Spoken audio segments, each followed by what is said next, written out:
Hello दोस्तों, अगर आपके पैंट प्लाजो में चलते टाइम अंदर वाली सिलाई में खिंचाव आता है या आपकी बाहर वाली सिलाई सामने की तरफ आ जाती है या फिर आप जब उठते बैठते हो तो आपको कंफर्टेबल फील नहीं होता, तो उसके लिए आपको पैंट प्लाजो की कटिंग करते हुए किन बातों का ध्यान रखना है कि आपकी पैंट प्लाजो बिल्कुल परफेक्ट तरीके से बन जाए। इसके लिए आपको किन चीज़ों का नाप लेना है और किस तरीके से कटिंग करनी है, आज की वीडियो में मैं आपको ये बताऊंगी, जिससे आप किसी भी साइज में बिल्कुल परफेक्ट तरीके से पैंट प्लाजो बना सकते हैं। तो चलिए शुरू करते हैं।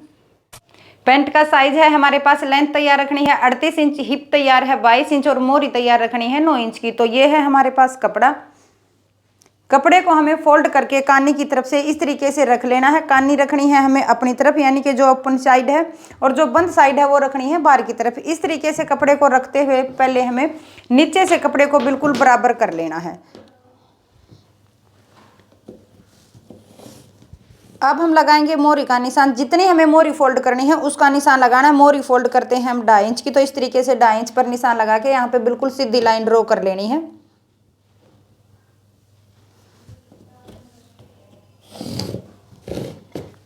इस तरीके से हमें मोरी का निशान लगा लेना है। अब जितनी हमारी लेंथ तैयार है उसका निशान हम लगाएंगे। लेंथ हमारी तैयार है 38 इंच। इस तरीके से 38 इंच पर निशान लगाने के बाद इसमें से हम 1 इंच माइनस कर देते हैं बेल्ट के लिए और यहाँ 37 इंच पर निशान लगाएंगे। अब जो हमने निशान लगाया है यहाँ पर भी हम बिल्कुल सीधी लाइन ड्रॉ कर लेंगे। अब हम लगाएंगे कमर का निशान। जब हम जितनी कमर का निशान लगाते हैं तो जितनी हमारी तैयार हिप होती है, हिप के अंदर हम 4 इंच प्लस कर देते हैं। हिप हमारी तैयार है 22 इंच, इसके अंदर 4 इंच हम प्लस करेंगे तो यहाँ पर हो गया हमारा 26 इंच। जितना हमारा यहाँ पर जोड़ आता है उसका जब हम कमर का निशान लगाते हैं तो हाफ लेते हैं। इसके अंदर हमें एक्स्ट्रा लूजिंग लेने की ज़रूरत नहीं है। ये आया हमारा 26 इंच, तो 13 इंच पर हमें इस तरीके से निशान लगा लेना है। इस तरीके से कमर का निशान लगाने के बाद अब हम लगाएंगे आसन का निशान। आसन जितनी हमारी तैयार कमर होती है उसमें से 1 इंच माइनस करके हम आसन का निशान लगाते हैं। तो यहाँ पर आया है हमारा 13 इंच। आसन का निशान जब हम लगाएंगे तो 12 इंच का लगाएंगे। सभी साइज़ के अंदर हमें इसी तरीके से करना है। 1 इंच जो हमने ऊपर बेल्ट लगानी है उसके लिए ऊपर छोड़ दिया है, तो 12 इंच पर हमें यहाँ पे निशान लगा लेना है। अब जो हमने अंदर की तरफ निशान लगाया है इसी तरीके से बाहर की तरफ 12 इंच पर निशान लगा लेना है। अब जो हमने ये निशान लगाया है इस निशान को भी इस तरीके से बिल्कुल सीधा मिला लेंगे।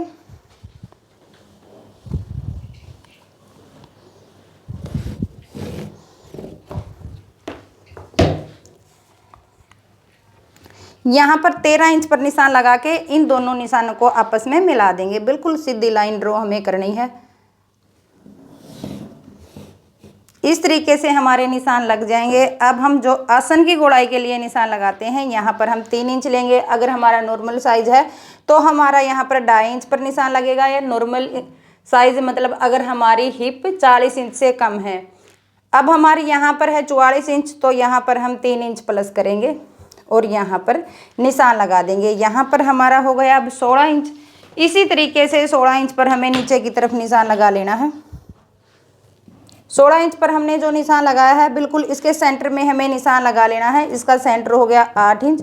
इस तरीके से हमारा मोरी का निशान लग जाएगा। अब मोरी हमें तैयार रखनी है 9 इंच की, तो 4.5 इंच पर हमें बाहर की तरफ निशान लगाना है जो सेंटर का निशान लगाया है यहाँ से, और 4.5 इंच पर अंदर की तरफ निशान लगाना है। इस तरीके से हमने मोरी के निशान लगा लिए हैं। ऐसे निशान लगाने के बाद अब हम आसन को गोड़ाई देंगे। आसन की गोड़ाई करते हुए हमें इस तरीके से जो हमारा ये कॉर्नर बना है इस तरीके से इंची टेप को रखेंगे। 1 इंच पर बाहर की तरफ निशान लगाएंगे और आसन को इस तरीके से गोड़ाई की शेप दे देंगे। यहाँ तक हमें निशान लगा लेने हैं। अब जो हमने आसन का निशान लगाया है और मोरी का निशान लगाया है इसको आपस में मिला देंगे। इस तरह से शेप पट्टी लेंगे, इसको इस तरीके से रखेंगे और यहाँ पर हम लाइन लगा लेंगे।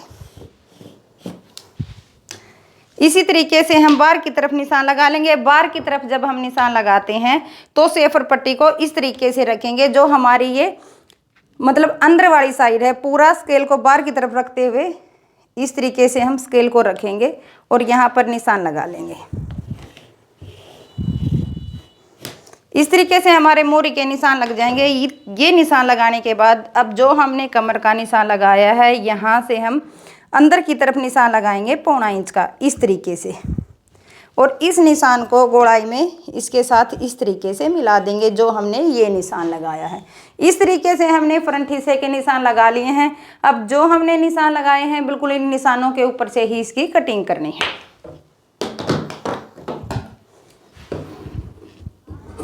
तो इस तरीके से हम फ्रंट हिस्से की कटिंग कर लेंगे। अब हम करेंगे बैक हिस्से की कटिंग।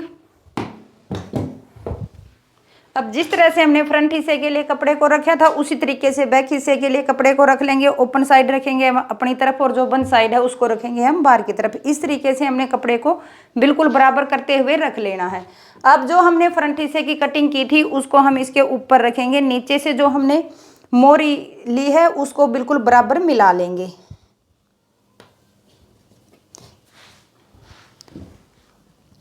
और इस तरह से रख लेंगे। नीचे से हमारा बराबर रखा गया है या नहीं तो हम इंची टेप को लेंगे। जो हमने यहाँ पे निशान लगाया था सेंटर का उसको हम नाप लेंगे।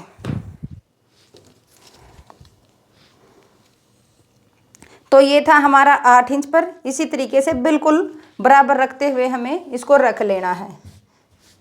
इस तरीके से हमने इसको रख लिया है। सबसे पहले हम इसको ऊपर से कंप्लीट करेंगे। ऊपर से जब हम निशान लगाएंगे तो 1 इंच हमने इसमें बेल्ट के लिए माइनस किया था, वहां पर निशान लगा लेंगे। अब 2 इंच का जो हम इसमें इलास्टिक डालेंगे, जितनी हमें इलास्टिक की चौड़ाई लेनी है उससे 1/2 इंच ज़्यादा हम लेते हैं। तो इलास्टिक की चौड़ाई हम 1.5 इंच लेंगे तो यहाँ पर 2 इंच पर इस तरीके से निशान लगा लेना है। ये हमने निशान लगाए हैं आगे की तरफ। अब हम आसन की तरफ निशान लगाएंगे। ऊपर से बेल्ट के लिए लेना है 1 इंच, 2 इंच हमें लेना है इलास्टिक के लिए और 2 इंच लेना है हमें एक्स्ट्रा, जिससे हमारी पैंट प्लाजो बिल्कुल कंफर्टेबल हो और आसन के अंदर खिंचाव ना हो। इस तरीके से हमें ये निशान लगा लेने हैं। इस तरह से निशान लगाने के बाद अब जो हमने ये कमर का निशान लगाया है यहाँ से इंची टेप को इस तरीके से रखेंगे 2 इंच पर और बाहर की तरफ 2 इंच पर निशान लगा लेंगे। अब जो हमने ये निशान लगाया है इसको इस तरह से मिला देंगे जो हमने ऊपर की तरफ ये 2 इंच का निशान लगाया है इसके साथ। इस तरह से लगाने के बाद अब जो हमने आगे की तरफ ये निशान लगाया है इस निशान को इस तरीके से इसके साथ तिरछा मिला लेंगे।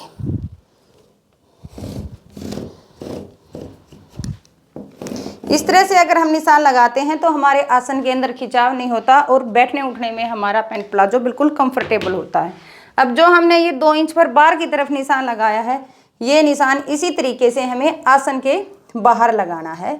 जो हमारी ये साइड है इससे हमें 2 इंच पर इंची टेप को रखना है और बाहर की तरफ इस तरीके से निशान लगा लेना है। जो हमने ये निशान लगाया है ये हमें ऊपर से लेते हुए नीचे जो हमारी मोरी है वहाँ तक 2-2 इंच का मार्जिन देते हुए ये निशान लगा लेना है।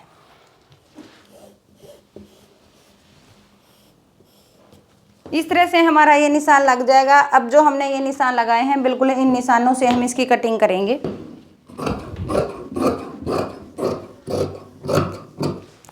अब जिस तरीके से हमने फ्रंट हिस्से के अंदर कमर की गोलाई दी थी उसी तरीके से हमें बैक हिस्से के अंदर कमर की गोलाई देनी है। और ये हमारी फ्रंट और बैक दोनों हिस्सों की कटिंग हो जाएगी। दोनों हिस्सों की कटिंग इस तरीके से करने के बाद अब जो हमारा ये फ्रंट हिस्सा है हम इसको बैक हिस्से की तरफ इस तरीके से बिल्कुल मिला लेंगे। इस तरीके से मिलाने के बाद अब हम ये चेक करेंगे कि हमारे दोनों हिस्सों की कटिंग प्रॉपर हुई है या नहीं। अगर हमारी आसन के अंदर थोड़ी सी भी गोलाई के अंदर फर्क है तो हम यहाँ से इसको बिल्कुल बराबर कर लेंगे। जैसे हमारा यहाँ पर ये जो बैक हिस्सा है इसमें थोड़ा सा बढ़ा हुआ है तो दोनों हिस्सों को इस तरीके से बिल्कुल बराबर कर लेना है। इससे जब हम पैंट प्लाजो को स्टिच करते हैं तो जो हमारी ये अंदर वाली सिलाई है इसके अंदर खिंचाव नहीं आता है। और अब हम इसको फ्रंट हिस्से को हटाएंगे और फ्रंट हिस्से के अंदर पॉकेट का और प्लेटों का निशान लगा लेंगे। प्लेटों का जब हम निशान लगाते हैं तो जितनी हमारी तैयार कमर है बिल्कुल सेंटर में हमें इस तरीके से कट लगाना है। इस तरह से सेंटर में कट लगाने के बाद प्लेट की लंबाई का निशान लगाएंगे 5 इंच पर। यहाँ पर हमें प्लेट डालनी है और पॉकेट का निशान लगाएंगे। पॉकेट का निशान जब हम लगाते हैं तो नीचे की तरफ इस तरीके से 1 इंच हमें ऊपर कमर में छोड़ देना है और पॉकेट की हमें लंबाई रखनी होती है 6 इंच। इस तरीके से हमारा पॉकेट का और प्लेटों का निशान लग जाएगा। अब हम निकालेंगे बेल्ट और पॉकेट। ये लिया है हमने बेल्ट के लिए कपड़ा। जितनी हमारी तैयार कमर होती है उतनी ही हमें बेल्ट के लिए कपड़ा लेना होता है, और ये हमारा डबल है। इस तरीके से डबल करके हम इसमें 2.5 इंच पर चौड़ाई का निशान लगाना है। ये ध्यान रखना कि हमारा कपड़ा यहाँ से डबल हमें लेना है और 2.5 इंच पर इस तरीके से निशान लगा लेना है। दोनों तरफ हमें निशान लगा के इन दोनों निशानों को इस तरीके से मिला लेंगे और यहाँ से कपड़े को निकाल लेंगे।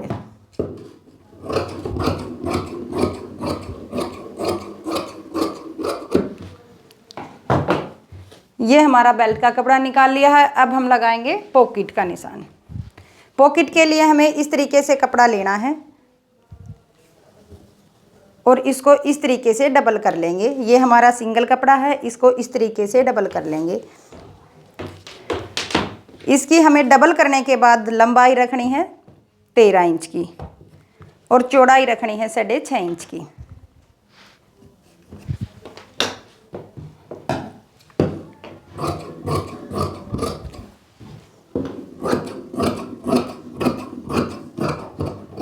और इस तरह से हमारी ये निकल आएगी पॉकेट। तो इस तरह से हो जाएगी हमारे पैंट प्लाजो की कटिंग। अगर आपको कुछ समझ नहीं आया है तो आप मुझसे पूछ सकते हैं। वीडियो को ज़्यादा से ज़्यादा शेयर करें, लाइक करें, कमेंट करें। धन्यवाद।